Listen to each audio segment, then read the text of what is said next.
નમસ્કાર દર્શક મિત્રો, આજે આપણે કપાસના ફિલ્ડની વિઝિટ કરી રહ્યા છીએ.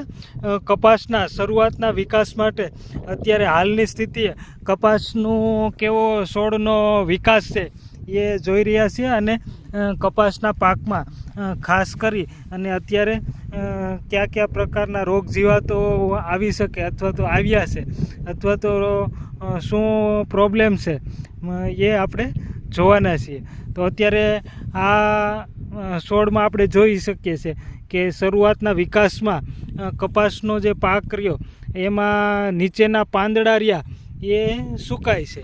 હવે સુકાવાનું કારણ રહ્યું એ આપને ખબર હોય તો કોમેન્ટ બોક્સમાં જરૂરથી રજૂ કરશો. અને આ કપાસ રહ્યો એના નીચેના પાંદડા રહ્યા એ શા કારણે સુકાય છે, એમના સચોટ નિયંત્રણ માટે કયા કયા પગલાંઓ રહ્યા એ ભરી શકાય એમની સંપૂર્ણ માહિતી એ આપણે આવતા વિડીયોમાં જોવાના છીએ.